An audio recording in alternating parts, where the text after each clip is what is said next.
So these are you rolling or I'm gonna well I'll just show you. So these are some of the old flyers. Can't call them posters. They were flyers that obviously were handmade by yours truly. This was for the famous unknowns at the place, the bistro, May 30th. So that would have been 81. So you're just doing this as a fan? You're not. You're not managing or anything at this point? No, not at that time. I just took it upon myself because I loved the music and I had done similar things in England in the 70s with my dear old friend Roger James. He had a band called Buster James, and they played around Suffolk, Norfolk, and London predominantly in the mid 70s, and that was a band that I followed ardently, and so I was always there, helped out with the equipment. I always give Roger credit for getting me into showbiz, because his band was the band that like they were local to our area, and they were really good and great fun, great live act. So I would help them with the equipment, and I'd do flyers and whatnot and just support them, and so that's what I was doing with Rick, with the Desperate Angels, and then with the Famous Unknowns, and then like I said, then they became Keith and the Satellites. This poster was actually, this flyer was made by David Michelson, who was the original drummer. That's Dan, that's Rick, and that's Keith, and obviously that's very goofy. Here's what I did for the same gig, because we all in England, especially when you're talking about Keith, you're usually talking about Keith Richards. So you spell it with 2 E's and an F, Keith and the Satellites. And of course that's equally as cheesy. But those were fun, Then there's, these are, this was the Satellites appearing on the telly. So there was a cable channel, and they filmed. That's funny. It does not say, because that was at a place called, oh no, it's not. It's funny. It's not on the flyer. How rumors. This local cable channel filmed them 3 nights, and it was on local cable. It was a big deal at the time, so it would have been like 1982. This was Rock Day at the Atlanta Arts Festival, featuring the Swimming Pool Q's, Love Tractor, the Satellites, the Royals, Arms Akimbo, on a Tuesday, 1 o'clock in the afternoon to 9:30 at Piedmont Park. So I remember that very well. Brandon was playing still in the band at that time. Brandon was in and out of the Satellites for a while. He came and then he went, and he came back and he went and whatever. But he was playing that day, I remember, because him and Rick were going around going, Kevin, what exactly is a love tractor? Anyway, that was the joke of the day. But yeah, I got so much of this stuff. This was later on. This was at the Moon Shadow. It's still, like I said before, they became the Georgia Satellites. It was just a salad. Rick Price had joined. Well, so Rick Price, Rick Richards, and Morrow were playing around as the Hellhounds in the middle of 84. Well, we can get back to that. We're up to 81. Keith and the Satellites is born. How did Keith it was just he just a one-off. He just said the satellites just came to him, or did he? Yeah, I think they probably had come up with that name. You know, somebody had mentioned it, but like I said, I remember it clear as a bell that Keith at the end of that first set said, "We'll be right back with Keith and the Satellites." And he was wearing a yellow suit, and his hair was always enormous. Yeah, Keith is, you know, an incredible character, incredible bass player. You know, you can fast forward to today. Keith now plays with Lynyrd Skynyrd and has been for the last, I think, 4 years. He replaced Johnny Colt, who Johnny was bass player for the Black Crowes. Ever heard of them? Yeah. Anyway, so Keith and the Satellites started playing around Atlanta, doing, you know, the local scene, 688, the Bistro, and then Hedgens was the club in Buckhead on Roswell Road that that's pretty much, it was kind of like what the Beatles did in Hamburg with their residency. The Satellites ended up, they played there a lot, and then at some point, I think it was like 1983, the owners of Hedgens offered us a deal where we would play exclusively at Hedgens. And if I remember correctly, it was a little later on because Dave Hewitt was in the band. But we committed to playing Hedgens Thursday, Friday, Saturday, and Monday nights every week, and played nowhere else in Atlanta. And that was an exclusive. And I believe the band made $175. This was salary a week. So the four of them made $175, and they paid me $125. So I was officially on the books as the roadie, the support team, mother, whatever you want to call me. But I was there. I changed strings. I set up the equipment. I took care of the stage, and I mixed the sound. If there was, usually there was a sound guy from it was Dave Westrom was his name, and Dave was a great character. So he would set up the PA on a Thursday, and once we got it like sound checked and got it, I just kind of supervised it, and that, you know, it was great fun. I mean, it wasn't, well, great fun really, I think is an understatement, but that's where they got really good as a band. So that was like, 82, 83, 84, they were as good as they were going to get at that time.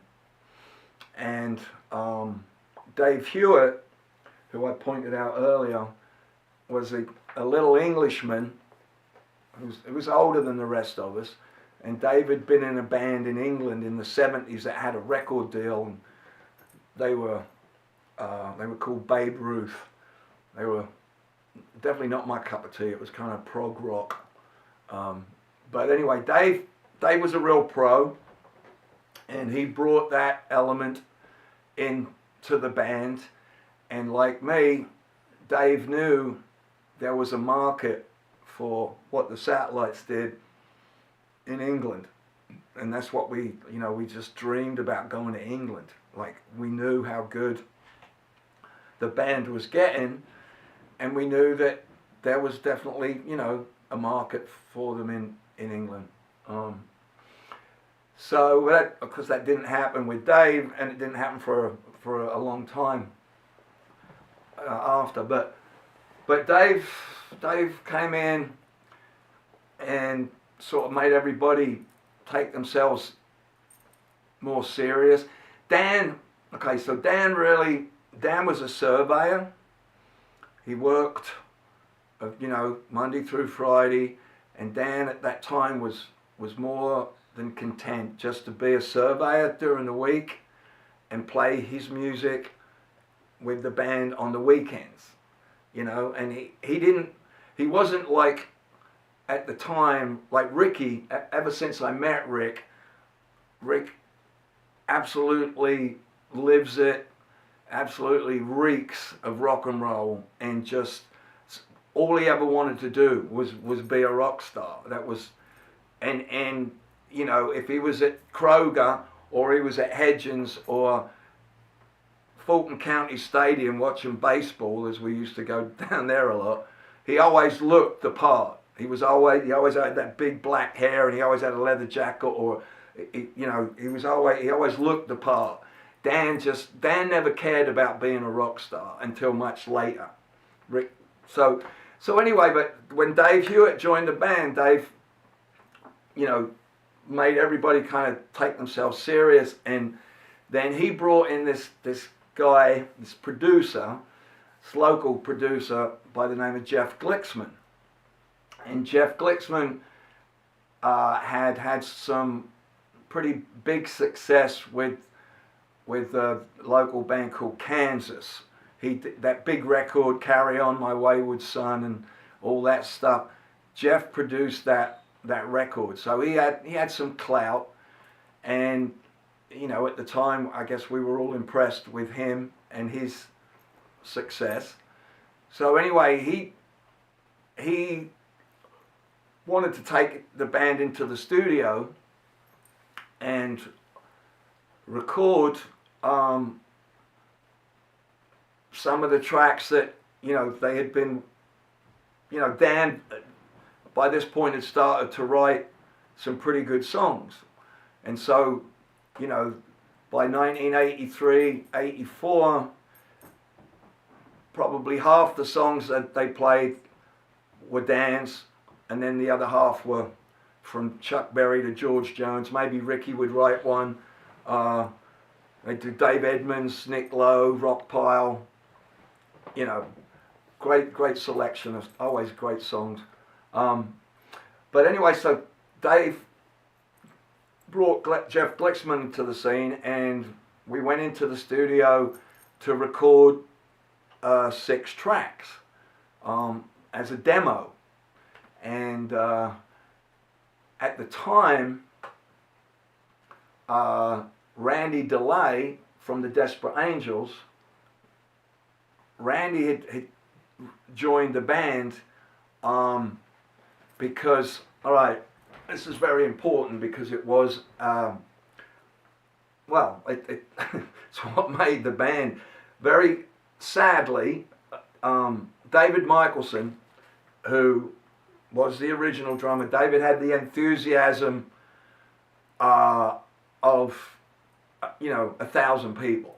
David just, he loved this band, he loved his music, and his enthusiasm was infectious.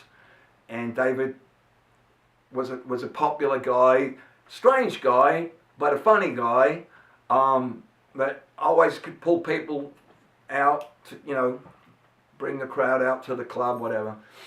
So it was, the thing was, David wasn't a very good drummer, and that was the bottom line. So when Jeff Glixman came into the picture, he says that he'll record the band, but not with Dave Michelson. We just couldn't work. We'd done a lot of recording with David, a lot of demos. I've got hours and hours of demos recorded over 81, 2, 3. But it wasn't till 84 when they brought in Randy. Ricky called Randy to bring him in, and with Dave, and it was very short-lived because Randy was absolutely phenomenal. But he and I, like I said, I could look at my diaries and tell you exactly. But Randy came in. They did a few gigs, and it was absolutely phenomenal. The difference. And Randy's one of the best drummers I've ever listened to. I mean, I put him up there with my favorites like Phil Rudd and Simon Kirke. Just master groove and swing, and I mean, just fantastic, really tasty fills.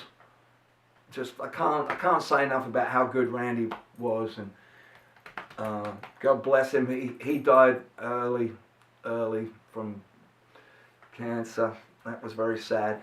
But anyway, Randy came in. The band rehearsed. Glicksman was around a lot, and we went in the studio. It's Axis Studio, which is where Jeff had recorded Kansas and all the other stuff that he had done. That was his place. So we went in there and they recorded 6 songs, and that 6 songs was pretty impressive. And so after that, we had the demo, as it were. Jeff Glicksman brought in this manager guy called Larry Mazer. And Larry was from Philadelphia, and he'd done some stuff. I don't really know. He never really impressed me, as I recall. And Larry and Jeff never really liked me because I was too close with the band, and they were always trying to get rid of me, but they never did. And but anyway, Larry and Glicksman, between them, they started bringing in real heavyweight record executives to, the old days. You send them a cassette, you make a phone call, I got a band for you, send the cassette, and then they come see the band, right? Audition. So really, in 1984, there was a lot of auditions. They brought in a lot of heavyweights, including, what's his name, Claudner from Geffen Records, and just a lot of heavyweights. They all pretty much had the same reaction and said that the band was a bar band, and you'll never get them out of the bar. And nobody nibbled. People came, no thanks. They're a bar band. They ain't gonna, And so they were pretty much shrugged off. We auditioned for Stiff Records, all the major labels, pretty much, and everybody passed with that same sort of reaction. So 1984, the summer of, Quo were doing their farewell tour, the original band. So I wanted to go back to England for that tour. So the Satellites had a week booked in Key West, Florida, at Sloppy Joe's. They had a whole week booked.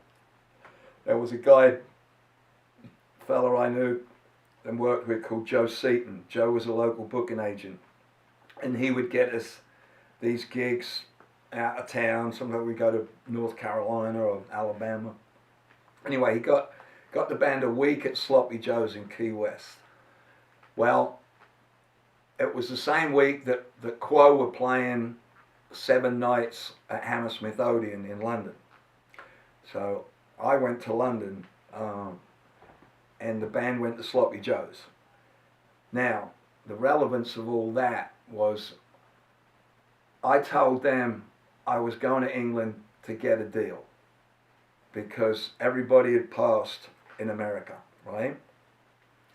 And I felt really confident that I could get a deal in England with that 6-song demo, and maybe I had a picture. That was probably the picture, the promo 8x10 that I had, and then my passion for the band. So I went to England and I got I hooked up with my friend Bill Hurley. Bill was the singer in the Inmates, the band I just mentioned. They were out of London. They were what they called a pub rock band, but they they got signed to Polydor, and they had some success in America in '78. They did a remake of Dirty Water, and that got on the radio, and they came over and toured America on that. Anyway, '84, I get back to London and I call Bill, and Bill says, I want you to meet somebody. And we're going up to Dingwalls, which was a famous, still around in London, famous club. And Dave Edmunds was playing that night, so it was a good night to go to Dingwalls. And so I go with Bill, and we're met at the bar with a guy called Barry Dickens, who, you know, Bill wanted me to meet because Barry had a label called Making Waves in London, and did nothing major. You know, it was an independent label, but Barry was a good bloke. He was a musician, and he loved Jason and the Scorchers, who I'd worked with in 1984 when the Satellites had quit, because when they went to, so when I went to London and they went to Sloppy Joe's, while they were down in Florida, they decided that was it. They were quitting. And I talked to Ricky in London, and he told me that. And I said, because like I said, when I left, I said, I'm going to England to get a deal. I said, wait for me. So when I got that call in London, and Rick said, now we're done. We're throwing in the towel. I said, well, I'm not. I said, I'm going to get a deal. And I met this bloke, blah, blah, blah. And it worked out. I did get a deal. Barry he hadn't even heard the band. I'd sold him at the bar that night at Dingwalls. He hadn't even heard the band. He wanted to put the record out. And so I gave him, obviously, the cassette. He took it home, and the following morning he called me and said, yeah, let's put this record out like yesterday. You know, he was absolutely smitten, completely gung-ho. That's the record he put out. Keep the Faith, right? That's it. And the credits I wrote. This was my baby, basically. It's a 6-song. This was the demo that we turned into this EP, and I get credit for management, you know, because that's kind of what I did at that time. And I dedicated the record to the memory of Hedgens Rock and Roll Tavern, Atlanta, Georgia. Staff and groovers, rest in peace. Inspiration was Chuck Berry and Jack Daniels. Anyway, but this is what did it. Barry wanted to put that out. I came back to Atlanta. I told Dan at his house in Brookhaven that I was going to put this record out, and Dan said, well, Kevin, it's a shame because you'll never have a band to support it. I said, well, we'll see. And I said, I don't care. I'm doing it for me. And that was kind of how it was. Dan had started playing with some friends that we had made up in Raleigh, North Carolina, called the Fabulous Knobs. And there was like, it was a 4-piece band with this really good girl singer named Debbie DeMilo, I think, yeah. But anyway, we played shows with them. We'd gone up to Raleigh to open up for them because they had a Raleigh crowd. Then they would come down and open up for the Satellites, like at the Moon Shadow, in front of our crowd, and we became friends. Dan became very close friends with him and started to go up to Raleigh more often and play with those guys. And without Debbie, they became another band. So it was the crux of the Fabulous Knobs with Dan, but they called themselves the Woodpeckers, and they liked that name. And I think Dan and Terry Anderson was the drummer, and they liked the Woodpeckers because then, you know, their fans would be peckerheads. But they were a good band. They didn't rock like the Satellites. They didn't have Rick Richards. They had a couple of good guitar players, and Terry was a great drummer, and they were really good players. And they would, you know, they would write with Dan. Dan was a bit ahead of them, but they had songs to offer. In fact, Terry Anderson was the guy that wrote Battleship Chains, which that's another story we'll get to.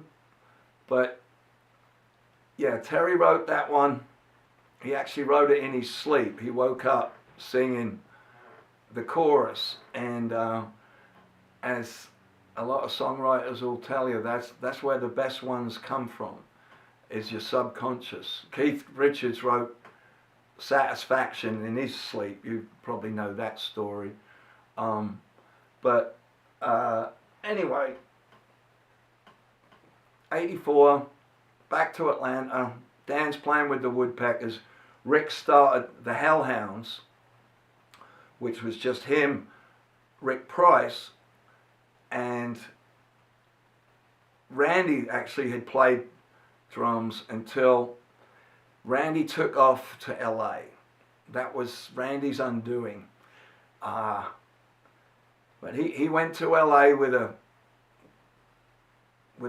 metal band.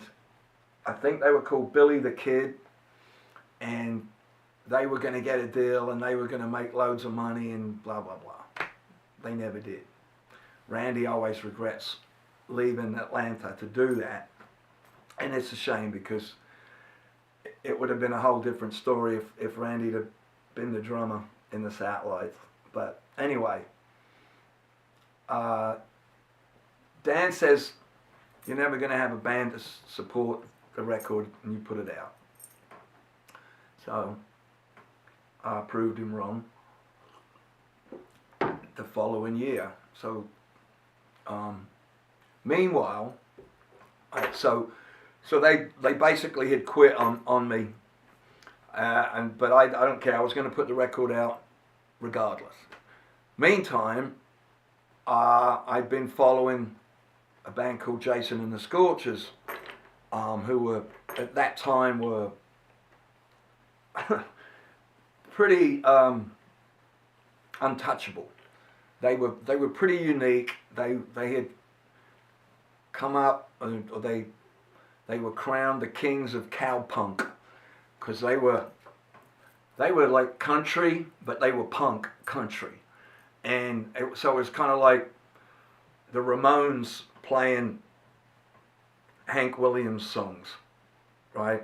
Fast, furious, in your face. And they were really, really good at it. They had a phenomenal band.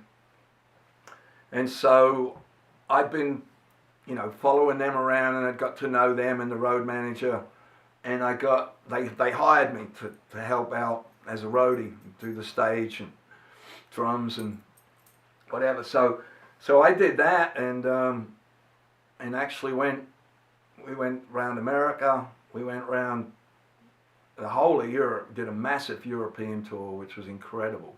That was 1985. So it was around about that time when Keep the Faith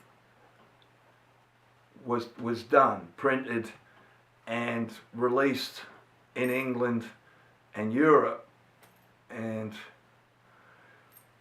it was after that the reviews from the local, especially the English press, were incredibly favorable.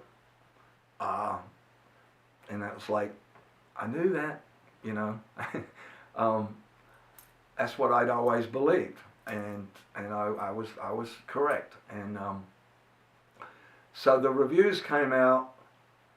I had been working, like I said, with the Scorchers. Now the Scorchers were managed out of Nashville. They came from Nashville. They're actually the original. There's a poster over there, but they were originally called Jason and the Nashville Scorchers.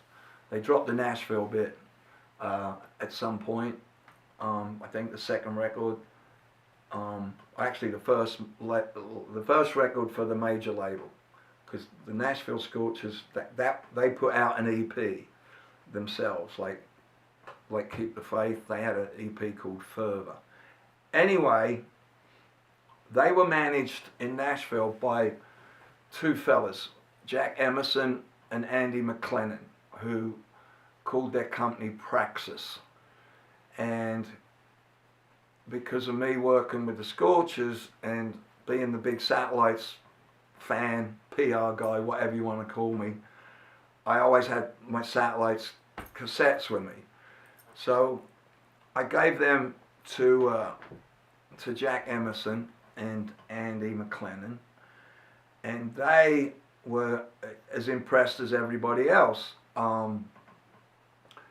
and asked me if I could get the band back together, because they felt really confident that they could get a deal, like a major deal, with Elektra. And so that's how that all began, and that was in fact the case. Because it took a bit of time, and I had to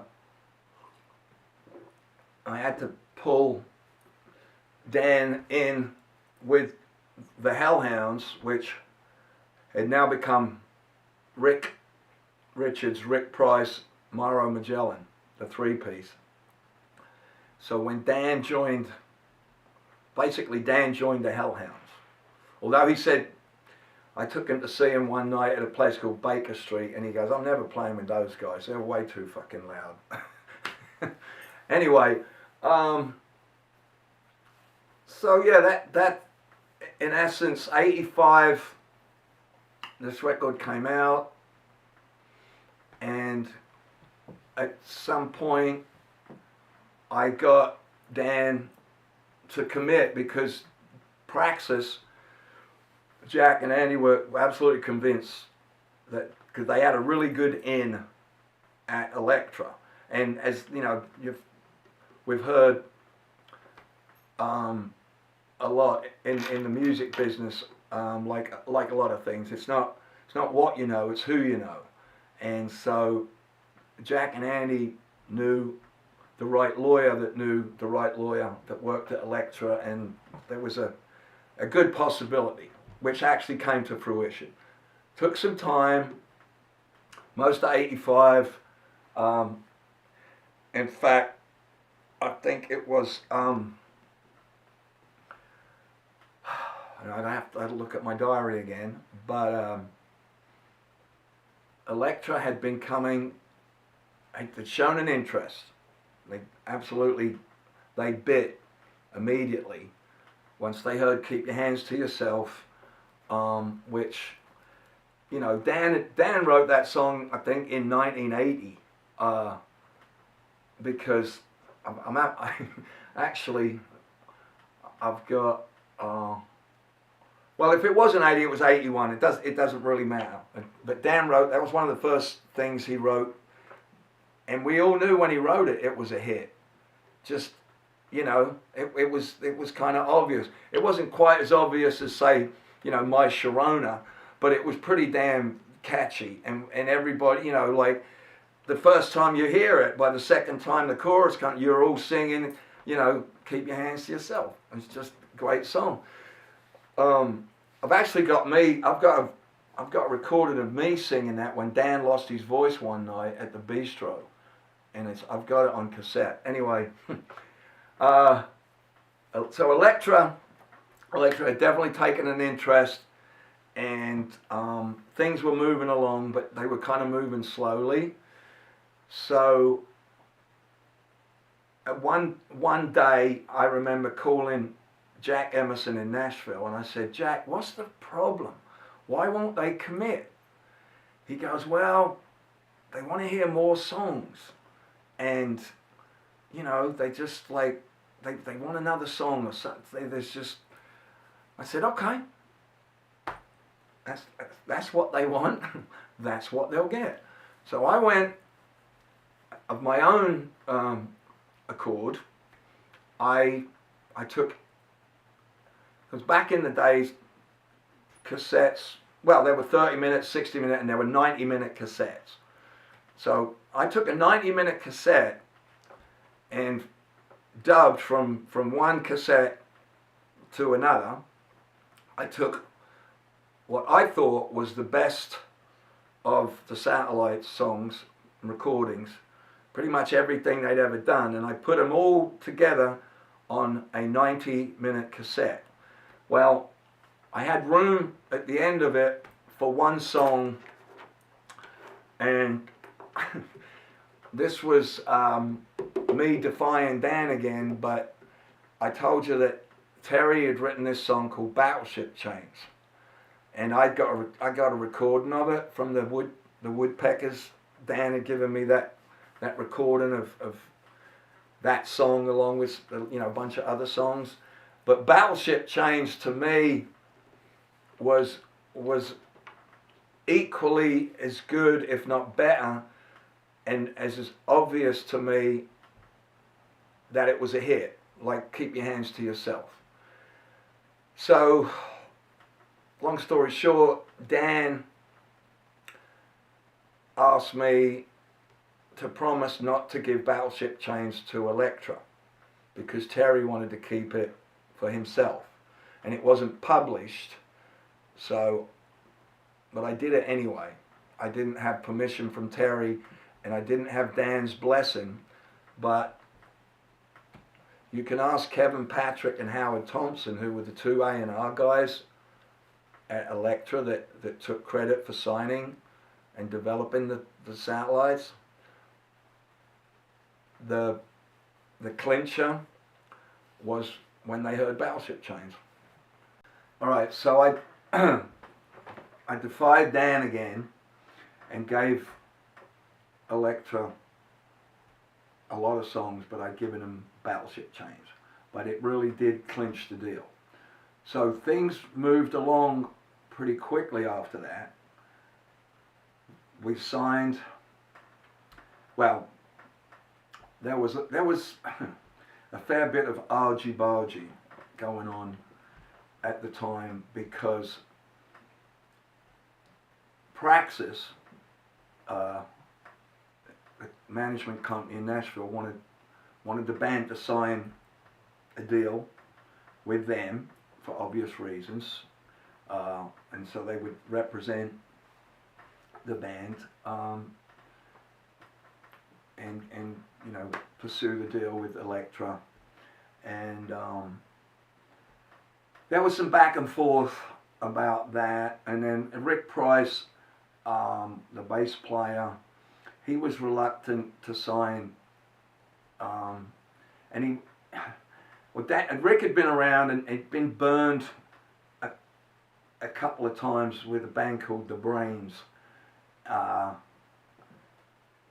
And without harping on that too much, it was time consuming, and like I said, it went on a bit too long. But anyway, after they signed with management and then finally signed with Elektra, at the beginning of '86, the record came out.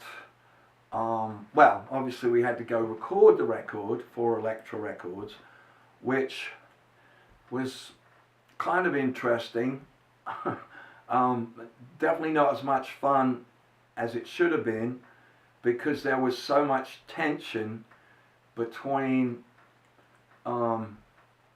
Dan, myself, and Jeff Glixman, who we had chosen to do the record. I mean, he did a great job with the demo that got us signed, right?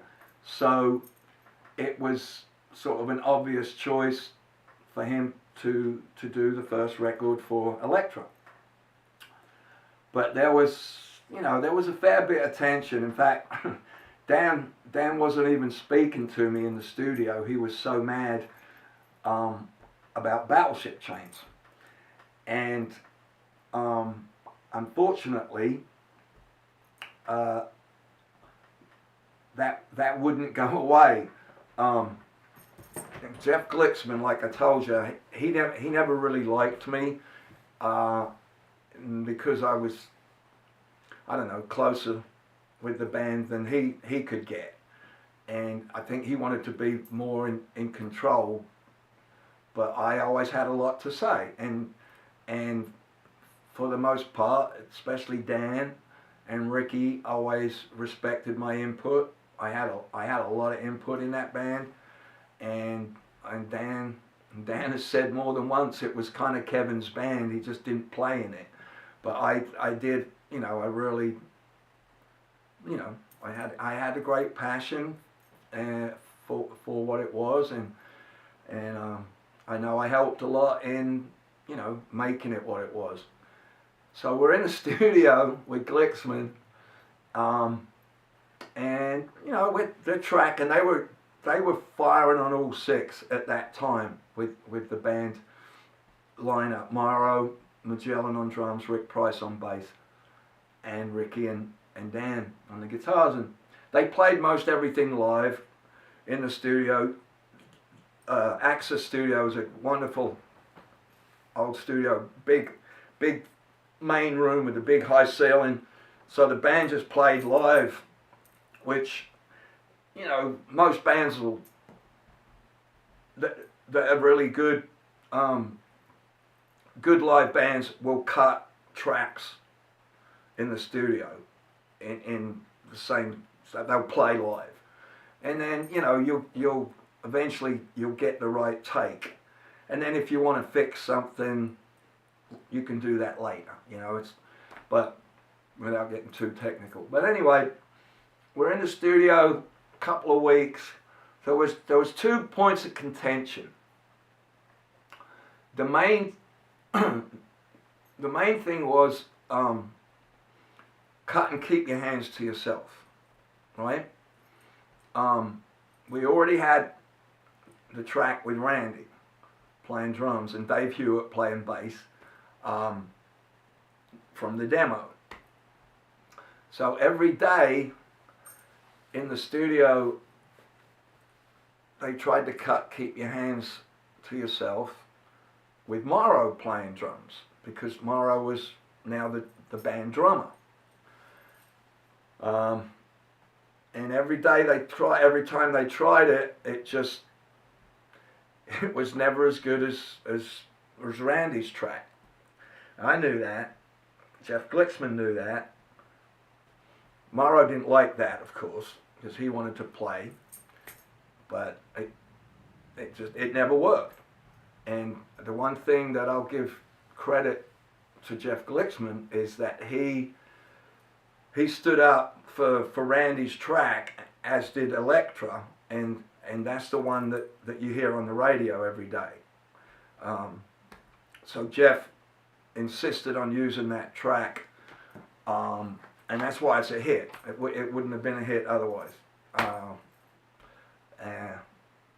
believe. Anyway, so there was that issue. Then there was also the Battleship Chains issue. Let me stop you a second. What was it about Randy's playing that made that song different? Well, you just have to listen to it and listen to how it swings.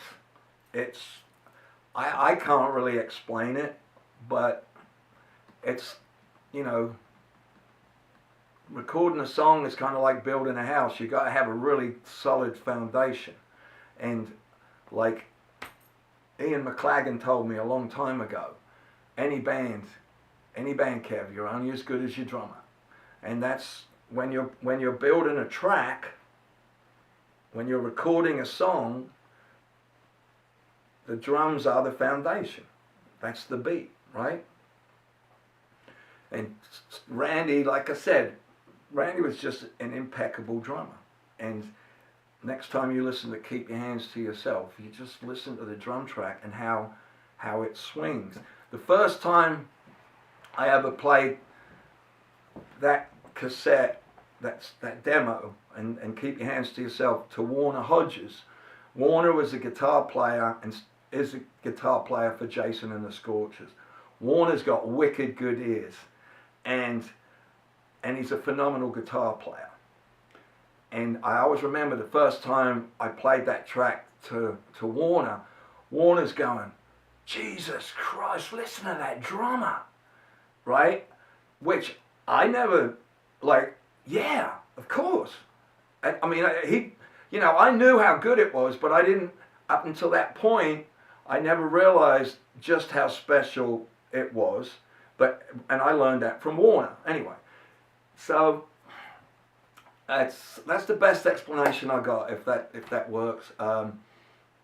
So we're still in the studio. They're recording the songs. It's going all pretty well, apart from Morrow can't cut Keep Your Hands to Yourself. Everybody's getting fed up. We all hated that song even before we got out of the studio. Before we had to go tour the world and sell it, and play it every night. Dan used to call it It. And I used to write it on the song list as It. Anyway, it's 2 or 3 weeks into the recording session, Howard Thompson called Jeff Glicksman. Howard was the head of A&R, and Howard is a lovely, well-educated Englishman that has been around and had a very, very illustrious career as an A&R man. And he signed your pal Johnny Lydon and Pill to Elektra, Public Image.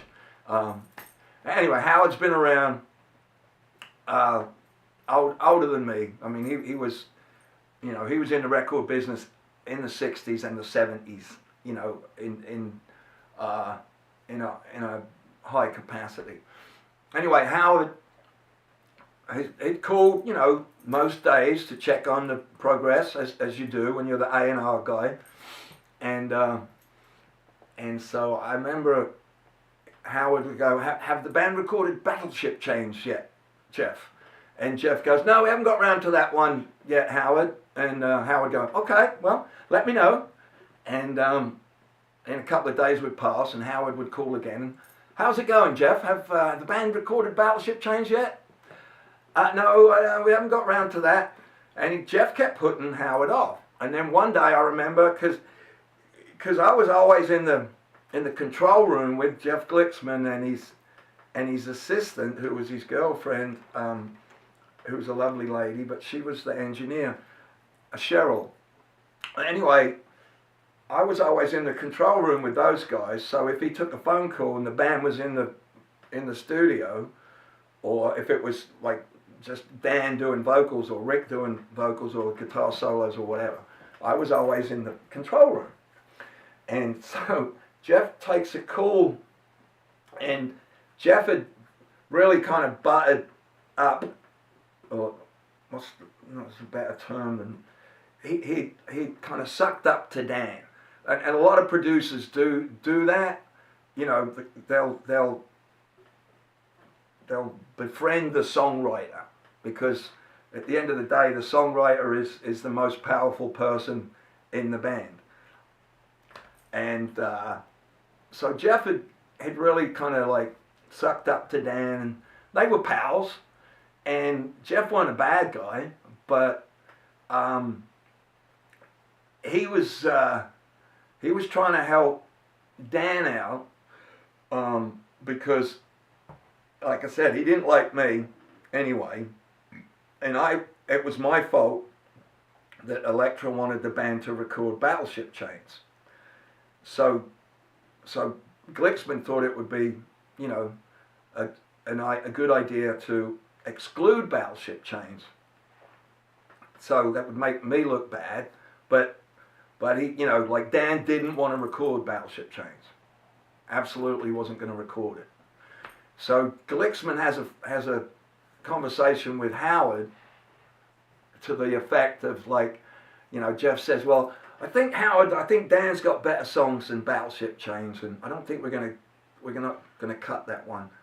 And Howard said, well, that's not gonna happen, Jeff. Basically, if they don't record Battleship Chains, then this record's not coming out. So, of course, you know how well that went down with Dan. He was furious with me, and, you know, he stamped his little feet and said, I ain't fucking singing that song. And Rick pipes up, and Ricky goes, I will. And I'm like, yes, because Rick's a great singer. Dan's not a bad singer, but Rick's voice, it's got a bit more growl in it and a bit more rasp, and you know, so that's how Battleship Chains got recorded. The only other thing about it was, because there was so much tension, when they finally, like, when they caved to go record it, Glicksman was furious with me, and Dan was furious with me. So there was a lot of tension, and it's like I said, they play live, so they count it off. So Dan went 1, 2, 3, 4, and it was too fast, and because they were angry, especially Dan, right? And I just kept saying, no, it's too fast, and they're looking at me with you know, with hatred. And in the end, Glicksman says, all right, Mr. Clever Dick, whatever, you count it off. So I was a real bag of nerves, to you know, to be perfectly honest, because Dan and Glicksman were just so full of hatred, right, at this situation, and it was all my fault. And so I had to count it off, and I swear to God, I did a good job, and the band did a great job. That song, lots of people will tell you that that's their favorite track of that record, you know, other than Keep Your Hands to Yourself. However, without rambling, I remember going into the big room to count it off, because the only way I could do it was to do the knees up, right? You got me tied down with battleships. That's the old traditional English knees up, down the pub, the knees up. You got me tied, right? Like the Rockettes. Get those legs up, girls. So anyway, I sang it in my head, but I still, to this day, I wish, and I still have some ambition to re-record that with Ricky, maybe, and slow it down just a little bit more, and then I think it would have been a bigger hit if it was a little bit slower. It's just it's that groove. That's what I was talking about with Randy. Randy's track playing "Keep Your Hands to Yourself." It just, the groove is, it's flawless. It's just so good. Battleship Chains was just a little bit too. I mean, it rocks absolutely, and nobody. I don't. You know, maybe I'm the only one in the world that cares enough about it. But I think if it was a little bit slower, it would have been a bigger hit. If Keith Richards had done it, you know, if the Stones had done it, it would have been a bit slower. And Charlie's. Anyway, another topic. But anyway, that's how Battleship Chains got recorded, and eventually, Dan forgave me. I think after he got his first publishing check for like $75,000 or whatever it was, you know, and of course Terry, the guy that wrote it, was really mad at me until I think he got his first royalty check, it was like $35,000, and then everybody sort of forgave me, and the album went to #2 in the charts, and Battleship Chains was the follow-up to Keep Your Hands to Yourself, and it was hugely popular, you know, for good reason. It's just such a great song, you know.